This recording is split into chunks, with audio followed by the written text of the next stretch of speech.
how are you doing today? Yes. It's my first YouTube live stream. How are you guys doing? Happy week. I hope you guys are enjoying your week. I hope there's not much stress and your mental health is good. I hope it is. Yes. So in this live stream, I want us to talk about 10 best questions you can ask your partner in a new relationship. So if you're in a budding relationship, a new relationship, you're still having those strong feelings, with that person, and you're madly in love, and you guys have taken it a step further to be in a relationship, to define it as a relationship. Okay, so there are some questions you need to ask to get to know the person. You need to get to know the person. Okay, the person whom you plan to be in a relationship with, or with whom you're in a relationship with right now. Okay, so here are some questions, 10 best questions that you can ask your partner in a new relationship. Now, it's important because you need to know this person. Okay, without asking questions, you can't know about someone, right? So communication is key, and you can't communicate really, it can be an effective communication if you don't ask.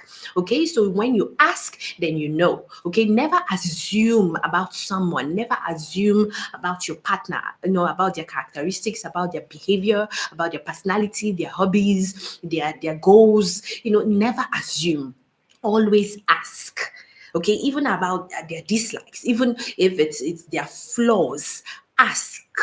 Okay, never assume in a relationship. That's one thing that I feel like many couples make when they are in a relationship. They always assume, oh, I think it's like this. Oh, I think it's like that.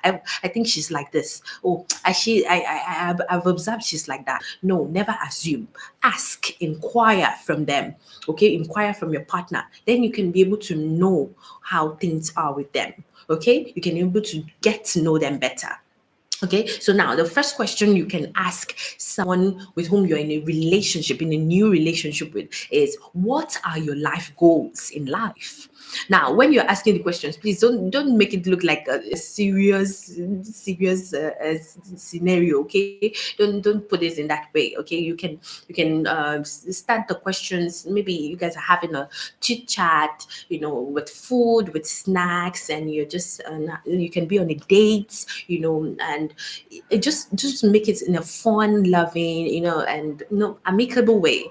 Okay, don't start throwing questions like you're in the police station and you're interrogating a suspect. No, make it fun, make it exciting. Okay, yes. So now the first question, like I said, what are your life goals in life? You need to ask your partner what their life goals are, in financially, academically, maritally, in every way, spiritually, okay, physically. There are so many life goals. People can come up with different life goals in life. Oh, in the next 5 years, I want to be this. In the next 5 years, I want to be that. Okay, yes, I see myself in this position. I want to have this amount of money by next year. I want to have traveled the world by November. People have life goals, okay, and you have your life goals as well. So you need to be sure if their life goals align with yours. Okay, for instance, now you might come in contact with a partner, you might be in a relationship with a partner who doesn't really like the idea of saving money. Okay, they feel like, oh, any money I get now, I want to spend it. I want to spend it. I want to spend it. I want to enjoy life. Life is too short. People tell you that, oh, I don't like saving my money. I like to spend my money. Okay, if there's a latest iPhone, if I get the money, I buy the iPhone. I don't save. I like to spend. And for you, it could be the opposite for you. Okay, for you, you might want to save money. You like to save money. You don't like to, when you need money and you're looking for money and borrowing money, you like to save money so that in cases of emergencies, then you can go to that money bank and just, withdraw as much as you want. Okay, so you need to you need to communicate with your partner. You need to ask these questions. What are your life goals? Okay, yes, so you can be able to know, oh, okay, this is where you can adjust, this is where you can change, this is where I can adjust. Yeah, it's good. Okay, is to know what goals align with yours, if their goals align with yours. And if it doesn't, then you can begin to, just see how to correct it, or see how to cope with it, or to adjust with it. That on both of you ends. Okay, so this questions is not a one way, it's not a one way path question. Okay, it should be vice versa. You ask, you answer, you ask, you answer. Okay, now the next question I would like you to ask someone with whom you're in a new relationship with is, what are the expectations you have regarding this relationship? Okay, you need to ask your partner, you need to ask the person with whom you're in a relationship with, what are the expectations you have regarding this relationship? Do you see me as a fling? Do you see me as a short-term project? Do you see me as a short-term project, or do you see us, taking this a step further into marriage, into, having a family together, having 2 kids, 3 kids? Okay, so you need to ask that question as well. Okay, how do you see me in this relationship? Okay, so you need to ask, what are the expectations you have in this relationship? Do you want us to take it a step further into marriage? Do you see us having that great future together? Or do you want it to just be a short term, a short term research project? Okay, so you need to ask properly, these questions in order for you to know the definition of your relationship. Okay, so when you receive the answers from your partner, then you give your own expectations as well. Okay, like I told you, it is a two-way communication. Yes, so don't make it like an interrogation session. Okay, now the next question, okay, that's the third question. Third question you can ask someone with whom you're in a relationship, in a new relationship with, is, what are your views about sex in a relationship? I'm sure you can be able to, collect it into a word and guess what the word is.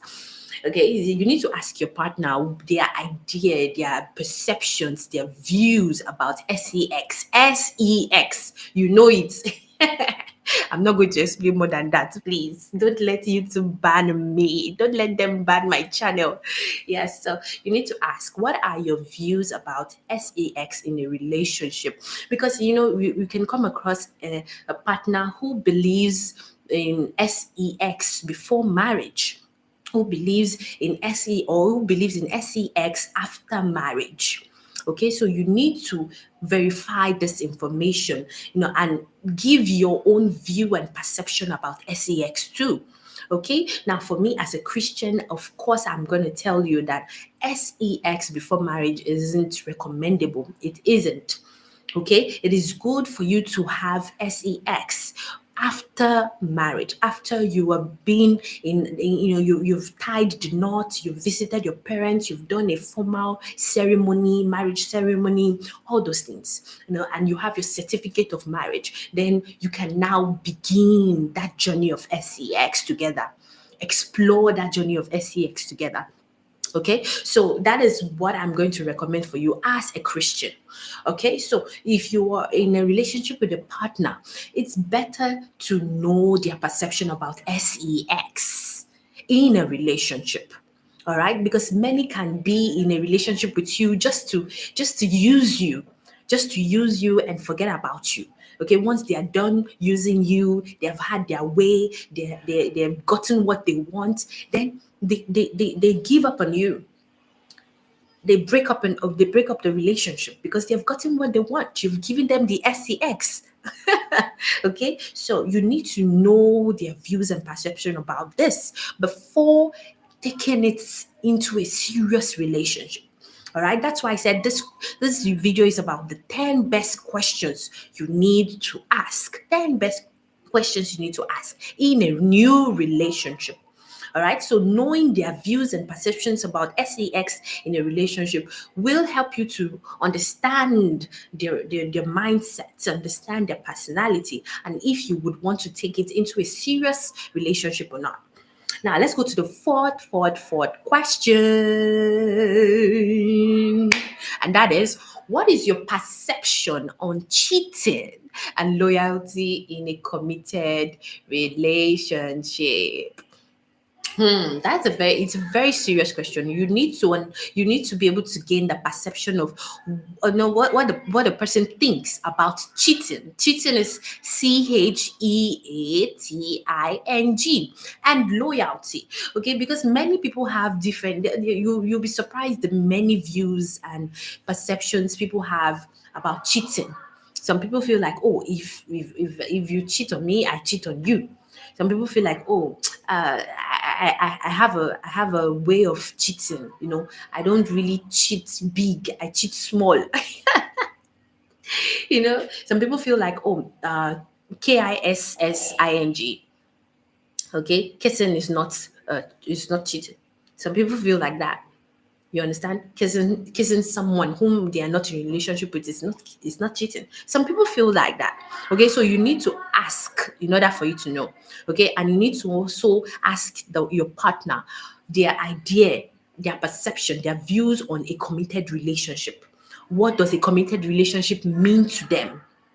Do they like to be in a committed relationship, or is it something that they see in a far future of their lives?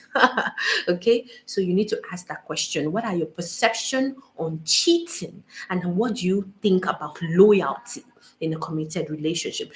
Ask them their views and give them your views as well. Then you'll be able to know if you guys align, if you guys align. Yes, yes, yes. So now the next question. So we've done four questions in total. Now the next question you can ask that partner in a new relationship is, what is your relationship with your father and mother like? Hmm. Think you need to think deeply about this.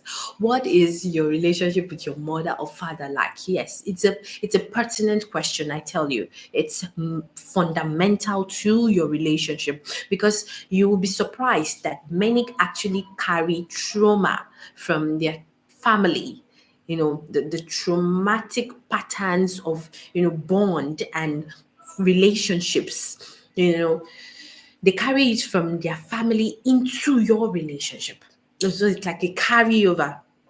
Okay. So now, for example, if I grew up in a turbulent home, in a home where there's always fighting, violence, domestic violence, abuse, screaming, there's no peace in the house.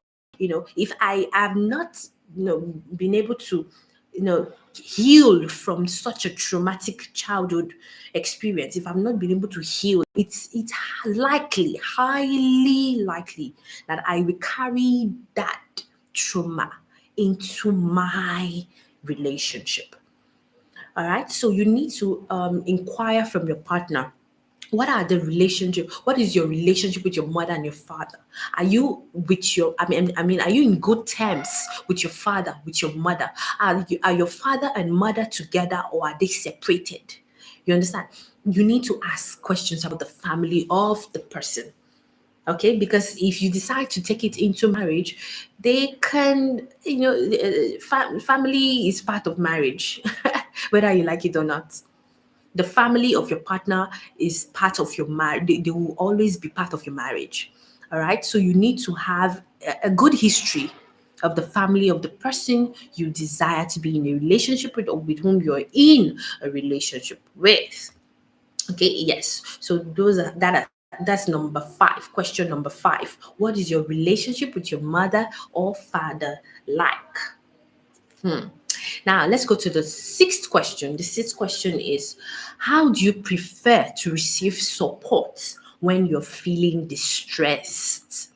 How do you prefer to receive support when you're feeling distressed? Now, distress could mean that maybe when a person is angry, or when the person is sad, the person has had a bad day, a long day, a stressful day. Now, this question is important because you might not be able to. So many people have their ways in which they relax. They have their ways in which they want to retreat, and just relax. Okay, so for example, Nkechi, if I am stressed or if I am distressed, I kind of like to be alone for some time. I like to reflect. I like to, just be in a peaceful environment. I don't like to be in an environment when I'm distressed. I don't like to be in an environment where um you'll be demanding towards me. I don't like it. I don't like it. So it's best for you to. I would really love it if you just leave me for like 5 to 10 minutes. Let me just calm down. Let me rest. If I'm going to take my bath, if I'm going to eat something, yeah. Then after that, we can my energy can begin to come back. My battery can be on a average by that time, and then we can begin to flow. And another thing that I really love to receive as a support is, a funny person.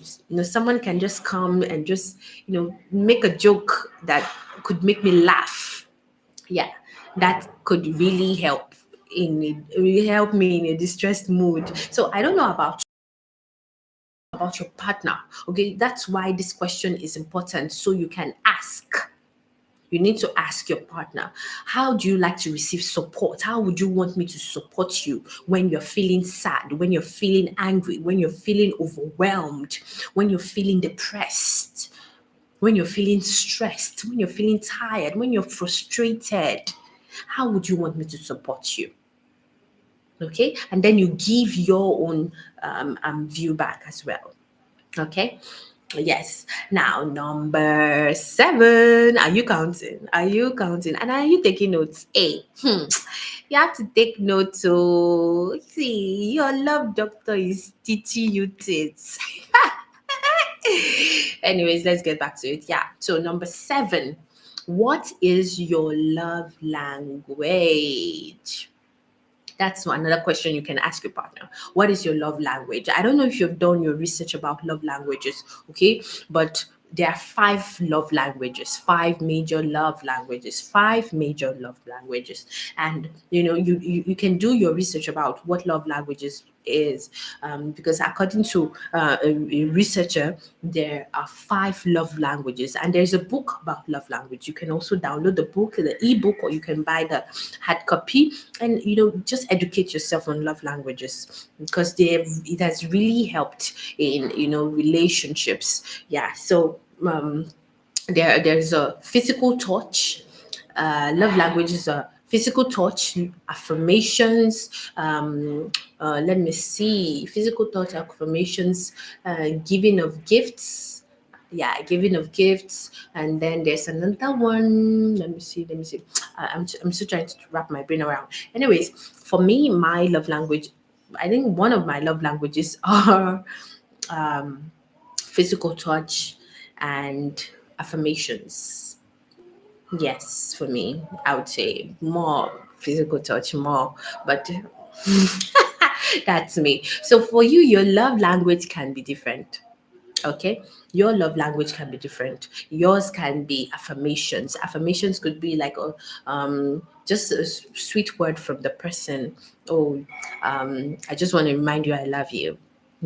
That can be something that you could love. All right. It can be gifts. For you, it can be gifts. Receiving gifts. You understand? Receiving gifts, surprise parties, all those things. Okay. Yeah. So there are 5 love languages. You can do your research on them, and then you can be able to know the love language of yourself and that of your partner. Okay. So you need to ask this question. All right. And if your partner has no idea of what is love language, what is love language, what is that? Okay. You can both do a research on it and just educate yourselves on it. It'll be fun.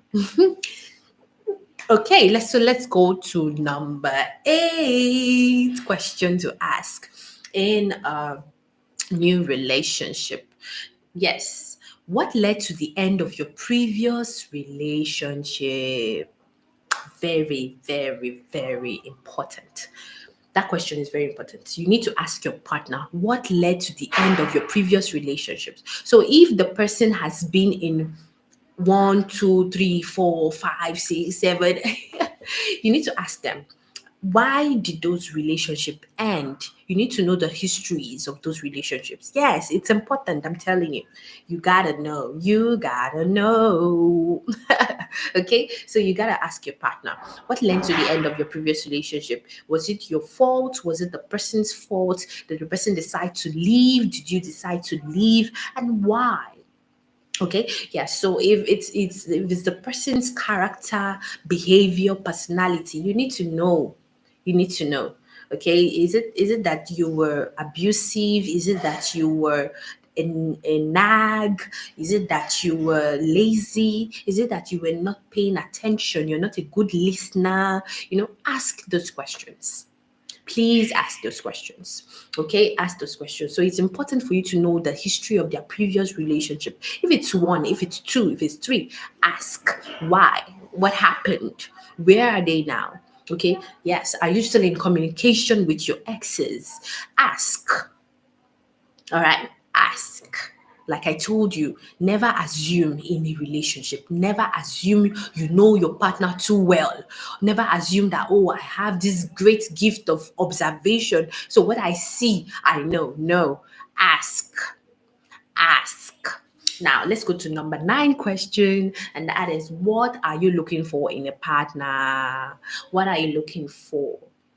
What do you want to what do you want to what do you want from me? Let me put it that way. So you have to ask your partner, what do you want from me? Why did you choose me to be in a relationship with? What do you see in me? You understand? How do you feel like I can impact your life? Do you think I can impact your life? And how do you think I can impact your life? Okay? So you need to ask those questions. What are you looking for in a partner? What are you looking for in me? Why did you choose me? You understand? Yes. Now, the last question. The last question. I'm going to relate this to mental health in one way or the other, because that's what Formidable Mind with NK's channel is all about. We do only mental health things. Yes, in relationship, in friendships, in family, spiritually, physically, everywhere, everywhere. Mental health is important. Okay, so now the last question you can ask a partner in a new relationship is, what are your thoughts and experiences with therapy or counseling? Yes. What are your thoughts or experiences with therapy or counseling? So you need to know what your partner thinks about therapy, about counseling, because sometimes it can come to a certain point in you guys' lives and something terrible. Okay, I'm not saying something terrible will happen, but perhaps something happens, okay, and you do not feel like you're qualified to be able to help the person. You feel like the person needs a more professional help. Okay, and you'll be surprised that, oh, the person might feel like, no, no, no, no, I don't do doctors. No, no, no, no, I don't do therapists. No, no, no, no, I don't do shrinks. No, no, no, I don't do psychics. Okay, and psychologists are not psychics, by the way. We don't read minds. We only study humans and behaviors, and we help you to be able to understand yourself. Okay, yes, I just want to put that out there. Yes, to whom it may concern. Okay, yes, yes, yes. I'm sorry. Sometimes I can be unserious. Okay, now, so ask your partner, what are your thoughts and experiences about therapy or counseling? Do you think therapy is worth it when it comes to discussing problems, being open with issues? Do you feel like talking to a stranger, someone you don't know, is good or not? Okay, so ask your partner these questions. All right, because even though you might be a psychologist, even though you might be a therapist, okay, there might come to a point where you guys might need counseling. If it's marriage counseling, if it is family counseling, you might need some form of counseling at some point in your life. Okay, so you need to be sure if your partner is open to that. All right. Okay. So those are 10 questions, 10 best questions you need to ask in a new relationship. I hope that this live stream, this live video was impactful, was helpful. If you've got questions, please ask and it shall be given unto you. That's what my Bible says. So if you've got questions, ask. All right. And I will repeat this again. Never assume you know so much about your partner. Never assume you know so much about him, about her. Never assume that you that you know so much. No. If you've got questions in your mind, don't assume. Don't come up with answers. Don't jump into conclusions. Ask your partner. Okay? All right. So that is all for tonight. I'll see you guys next week. Till then, take care.